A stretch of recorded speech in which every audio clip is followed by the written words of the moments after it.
This show is produced by the Hartman Media Company. For more information and links to all our great podcasts, visit hartmanmedia.com. So I closed out last month on the real estate side, sold 3 houses, got 2 more under contract. It's been a long time coming, but all that stuff that Jason and the rest of the team and I have been working on since Jacksonville, all coming through. So all good stuff. Welcome to the Creating Wealth Show with Jason Hartman. You're about to learn a new slant on investing, some exciting techniques, and fresh new approaches to the world's most historically proven asset class that will enable you to create more wealth and freedom than you ever thought possible. Jason is a genuine self-made multimillionaire who's actually been there and done it. He's a successful investor, lender, developer, and entrepreneur who's owned properties in 11 states, had hundreds of tenants, and been involved in thousands of real estate transactions. This program will help you follow in Jason's footsteps on the road to your financial independence day. You really can do it. And now, here's your host, Jason Hartman, with the complete solution for real estate investors. Greetings, empowered investors, and welcome to episode 2047. Today we are on a holiday, and we have got an interview I did with my friend Mike recently, and I think you'll find this to be very insightful, where we talk about the market, where it's going, what to do, what are the right strategies, and all of that good stuff. But before we get to that, thank you for all of you who attended our 2.99%, by the way, I should say, with 0 points. This is not a buy down program. This is an owner financing program, 2.99%, no buy down, 0 points. Yes. Sounds too good to be true? Well, it's not perfect, but it is pretty darn good. We had a whole bunch of people sign up for the financing after our Zoom meeting last week, and we do not have another Zoom meeting scheduled. However, feel free to just go to the page, even though this event has passed, and register. One of our investment counselors will get in contact with you. They'll connect you with the lender, or I should say the seller lender, and they can tell you all about this great 0 points, 2.99% financing. Just go to jasonhartman.com/financing. That's jasonhartman.com/financing. Register for that. And one more thing before we get to today's episode, and that is tomorrow night at our monthly Empowered Investor Pro meeting, we will have 2 great guests. We will have landlord tenant law attorneys from 2 different states, and they will be discussing the landlord tenant laws and the eviction process. These will be great contacts for you. One of the many, many reasons to join Empowered Investor Pro is not just what you learn, but it's who you meet and how you can build your team, develop your Rolodex, your resources for when you need help with your properties, whether you are self-managing or hybrid self-managing or using a property manager. We're going to introduce you to so many great resources every single month we do this. This is something you need to join. So go to empoweredinvestor.com. This is a no-brainer. You know, I'm going to join a new gym, and literally that new gym, which is not like the most expensive gym in the world. It's nice for sure, but the cost of that gym membership has an initiation fee, plus it is more than 3 times the cost of Empowered Investor Pro. This is the bargain of the decade. So join Empowered Investor Pro. Go to empoweredinvestor.com and join us for our monthly Zoom meetings. Those are great. You get a chance to interact. I'm there. You can talk to me. You can ask questions, and we'll introduce you to a whole bunch of great team members to further your real estate investing career as an empowered investor. Okay, without further ado, let's get to today's episode. Hi, folks. This is Big Mike Zlotnik. Welcome to the Big Mike Fun Podcast. And today it is my pleasure and a privilege to welcome back my really good friend, Jason Hartman. Hi, Jason. Hey, Mike. How are you? I'm doing well. How about you? Good. I am constantly dealing with these trolls who missed out on the real estate market the last 10, 12, 15 years, and they're upset. About what? And they are trying to convince the entire world that the real estate market's going to crash. And they got more evidence than they did before, but I think they're still wrong. We call them the crash bros. So the crash bros are giving a message, and I hope to add some truth to that message, some accuracy to it today. Give me more, please, because a lot of folks are concerned that we're going into a recession, maybe a severe recession. Who knows, right? Sure. And I'd love to hear your view of the world. Do you think real estate is going to do well in this environment? The high interest rates are causing a lot of pain and grief for real estate. That's what concerns me most. That the Fed pushed the rates up so fast and so much. You know, what's interesting about that, and first of all, Mike, I want to say that I am under no delusions that our economy is sound. It is not. Okay. Our economy is built on a house of cards, but that's really always been true since 1971 when we went off the gold standard. Okay. This is an economy built on smoke and mirrors. Okay. But that's true of every economy around the world. We live in this super symbolic economy globally, and virtually every currency is backed by nothing. The US dollar is the most backed currency in the world because it's backed by the largest military industrial complex the world has ever known. The gold bugs and the cryptocurrency people and the Bitcoin people, they like to say, well, the dollar's not backed by anything, but they're completely wrong. It's backed by 12 aircraft carriers. It's backed by thousands and thousands of nuclear missiles. This is just not true. Okay. The US dollar is very much backed. Okay. So that's the first thing we need to understand, is that every economy is relative to every other economy. And you mentioned the high interest rates, and that has definitely caused a decrease in housing demand. It's caused some demand destruction, no question about it. But interestingly, and what most people don't understand, is it's actually made the owned houses with mortgages. And by the way, let me just define that. 25% of the country has a mortgage at or below 3%, and 65% of the country has a mortgage at or below 4%, and just over 40% of the country has no mortgage at all. That's very interesting. So what you're saying is wide majority of the houses today are owned either with no debt or with debt at very low interest rates that was acquired when the ZIRP policy was in place. Absolutely. So here's the deal. If you want to have a housing crash, you must have a massive amount of distressed sellers. Period. End of discussion. That's it. If you don't have a whole bunch of distressed sellers, you can't have a housing crash. I'm sorry. Okay. It just doesn't work. All right. So what's happened that's really interesting about the high rates causing demand destruction is, for all of these people that have these cheap mortgages, it's actually made their house more valuable to them. And here's what these linear thinking, myopic people just simply don't understand. Something can be more valuable to you than it is to somebody else. So the value of a house on the open market is lower to a new buyer that has to pay 7% interest, give or take, than it is to the existing owner who's paying only 3% interest, because the mortgage is attached to the house. The mortgage is a liability, but the interest rate, that mortgage feels like an asset. It is an asset. It feels like an asset because it is an asset. Think about the bond market for a moment. If people understand the bond market, they understand that interest rates and bond values are non-correlating, right? When existing bonds are out there, and this is what happened to Silicon Valley Bank, right? This is essentially the story there. I mean, it's not exactly the story, but it's part of this. It's a big part of the story. Okay. When you have a hold to maturity asset, like a bond, okay, and that bond is at 3%, we'll use the example of the mortgages, and the current rates are 7%, then all of those existing bonds got a lot less valuable.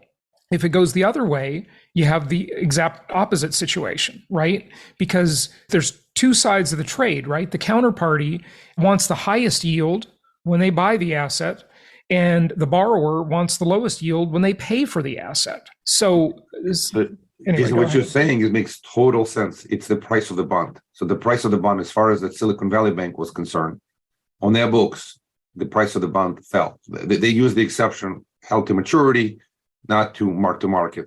Right. But what you said makes total sense. So if they loan $1 million at 3%, and now the rate is at 7%, as you said, that $1 million, it ain't worth $1 million. It's worth 800,000.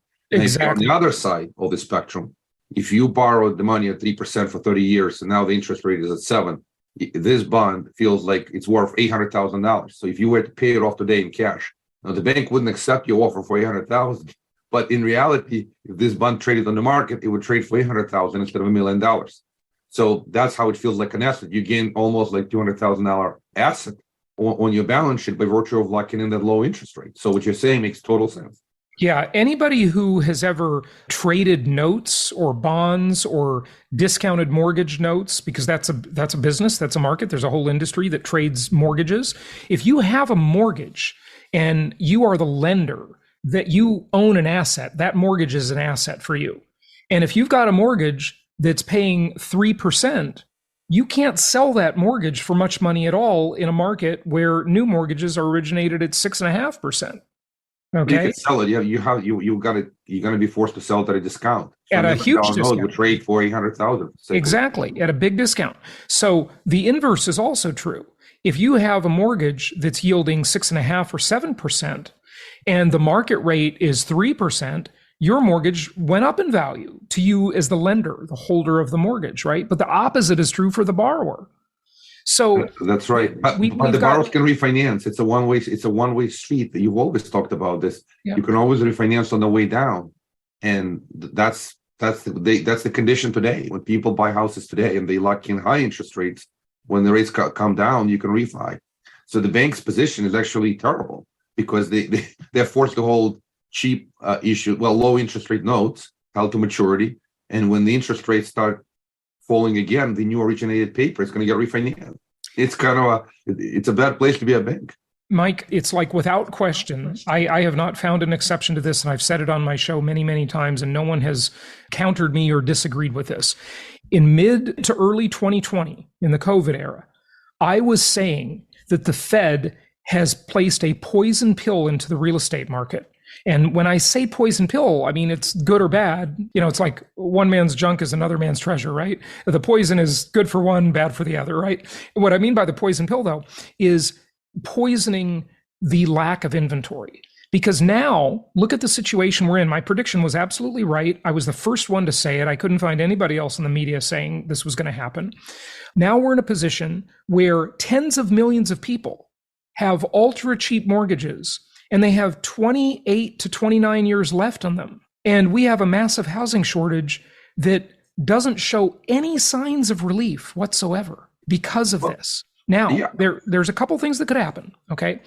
The only thing that would loosen up the inventory in housing, because inventory is extremely low. I'm going to show you some charts on that in just a moment. And by the way, for those listening on just audio, I have a chart up on the screen that shows the number of mortgages and the interest rates of those mortgages. This is Black Knight and Axios data held by all of the mortgage holders in the country, right, for single family homes.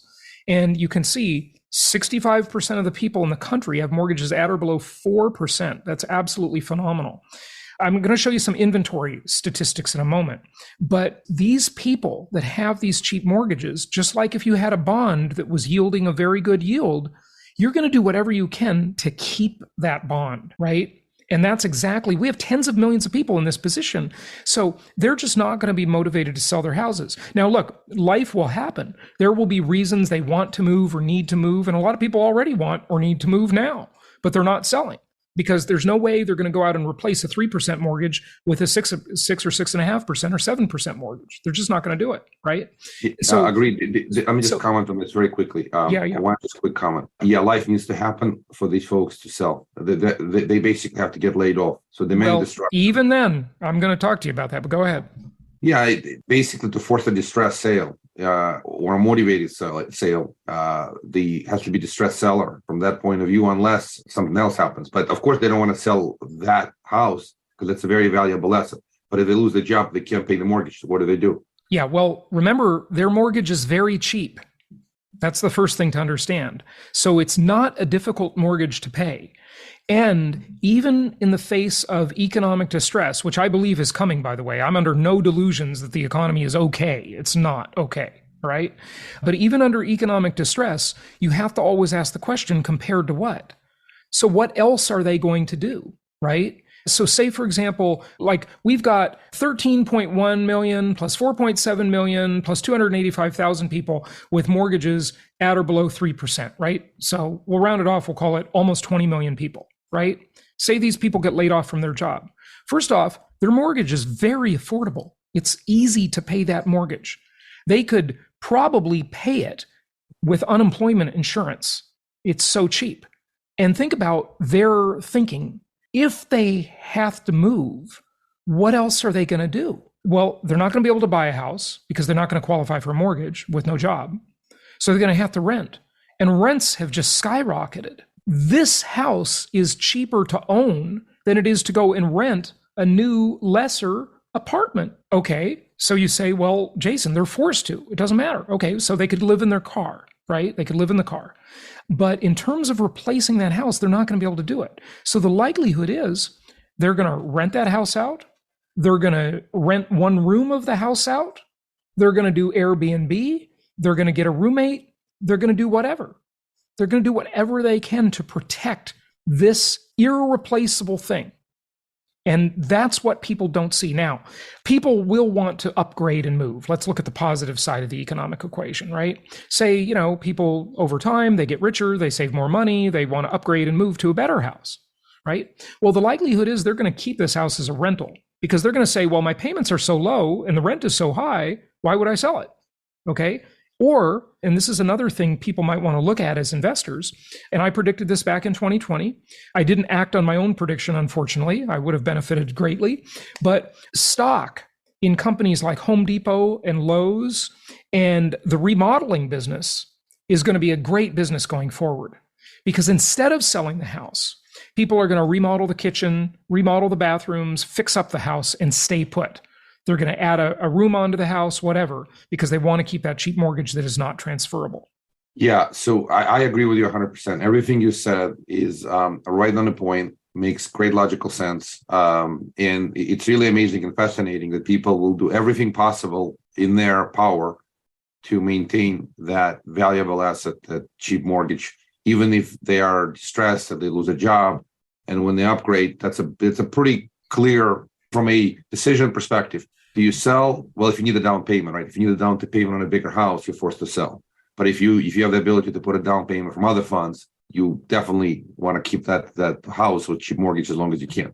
Unless, Absolutely. again, you have $5 million house and that house ain't going to rent for a great rent to valuation. Right. But again, no question about that. But if they have a $5 million house with a cheap mortgage, boy, they could turn that into a short-term rental. They could rent out rooms. They could do all kinds of stuff. They could host events at their house. I have a friend who has a 33,000 square foot house. And, he and his wife, once or twice a month, I don't know if they're still doing it. They're quite rich, but they used to host weddings and let people rent their house for weddings. Okay. And, they would get 4 times the amount of 1 month's mortgage from hosting one wedding. So it's pretty amazing. The other thing we've got to think about, Mike, is in the face of 10 consecutive radical rate hikes, just comprehend for a moment that a typical $300,000 house, the mortgage payment has increased by 70%, and they still haven't killed the real estate market. That's like an amazingly resilient asset class. I bet no other asset class could withstand a 70% increase in the monthly cost. Certainly not the automobile business. If someone was looking for a new car and in the course of 7 months, the monthly payment on that car went up by 70%, they would just give up. There'd be no way they'd buy the car, right?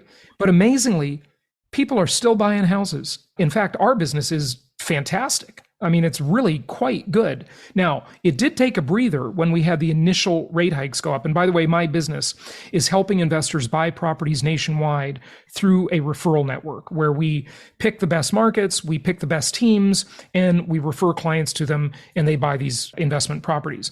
So here's a good metaphor, Mike, for the way the market is now. I like to liken it to a sink. So let's take your bathroom sink, and the faucet represents the new inventory coming onto the market. Right now, that faucet is just a trickle. There's barely any housing coming on the market.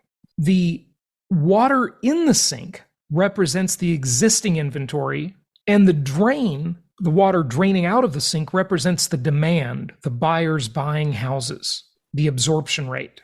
So what's happening? Well, we know that the faucet is at a trickle. Hardly any new homes are coming up for sale. There's very little new inventory. The current inventory, the sink, if we called a full sink, not overflowing, but just completely full, to be a normal market, right? If that was normal, right? That means right now, the sink only has 1/3 of the normal amount of water in it. So we only have 1/3 inventory, missing 2/3 of the inventory. There's just over 400,000 homes for sale in the United States. And to be in a quote unquote normal market, most experts would tell you there needs to be about 1.2 million. Now, I want to say something on that before people comment below, okay? I'm using Alto's statistics, which is active listings in the MLS, actual properties you could buy today.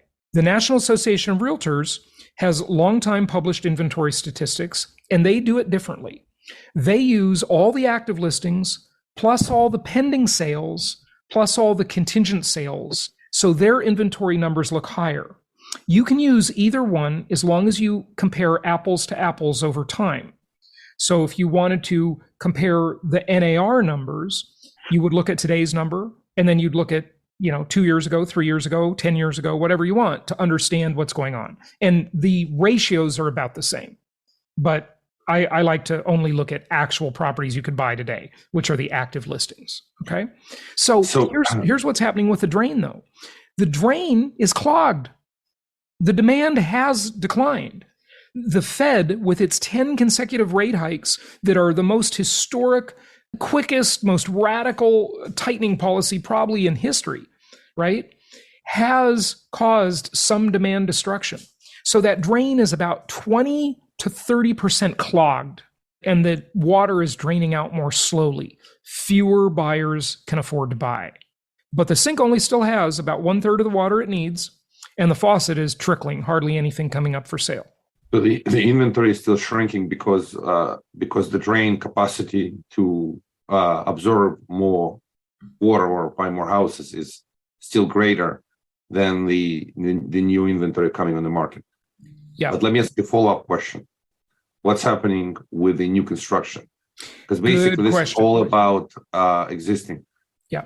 Is the new construction product coming to the market? The cost of construction has gone up, obviously, during COVID, and you've got much higher debt service for the developers to build those properties. So what's happening on that front? Yeah, it's a great question, Mike. So remember when we talked a few minutes ago about the existing mortgages and how people with these cheap mortgages don't want to sell their homes? And that is true, whether they be investors or owner occupants. But the builders are in a completely different situation. They don't have cheap long-term debt. They have either no debt, or they have equity partners, or they have short-term debt. So they do need to unload their inventory of homes. The problem is, and by the way, everything I've talked about is a discussion about the overall housing market. All areas in this huge country, nationwide, we've got about 400 metropolitan areas in the country. We've got over 3,100 counties and over 9,000 cities. And in all of those markets, we've got various price ranges and product types. So you have to peel back a lot of layers on this onion to really understand what's going on. And this, of course, is what we do every day. So new homes, for the past 15 years, coming out of the Great Recession, there has been virtually zero entry-level home building. There is a little bit, but for all intents and purposes, it's a statistical blip on the radar. It's nothing. It's a bucket of water in the ocean. Okay. There are hardly any builders building entry-level homes because they can't afford to build them. There's simply no profit in them. With all of the regulations and all of the things that builders need to pay for, and all of the increasing construction materials costs, which, by the way, have come down a bit, thankfully, but they're still high. And with all of the diminishing labor market for construction workers, the average construction worker is about 50 years old nowadays. I mean, just imagine that for a moment. In the past, a construction site was full of guys in their 20s, mostly their late teens and early 20s. okay, physically robust young men, okay, that were out there swinging hammers and building houses. Nowadays, the construction workers have just aged, and they're not being replaced. The generation we have of younger people is just too spoiled and unwilling to do construction jobs. So there's a huge shortage in that labor market, and labor prices have increased dramatically, and the ability to even build at all has been very challenging for home builders. So those are a couple factors to understand. And when we look at the new home market, there are finally, because of the huge demand during COVID, there are finally some decent amount of new homes coming up for sale. But again, it's a blip. It's just not nearly enough to satisfy the imbalance of low supply and demand, even though demand is a little bit lower than it was when rates were really, really low, of course. And we'll be back with a lot more on this topic with this guest on our next episode. Thank you so much for listening. Please be sure to subscribe so that you don't miss any episodes. Be sure to check out the show's specific website and our general website, hartmanmedia.com, for appropriate disclaimers and terms of service. Remember that guest opinions are their own, and if you require specific legal or tax advice or advice in any other specialized area, please consult an appropriate professional. And we also very much appreciate you reviewing the show. Please go to iTunes or Stitcher Radio or whatever platform you're using and write a review for the show. We would very much appreciate that. And be sure to make it official and subscribe so you do not miss any episodes. We look forward to seeing you on the next episode.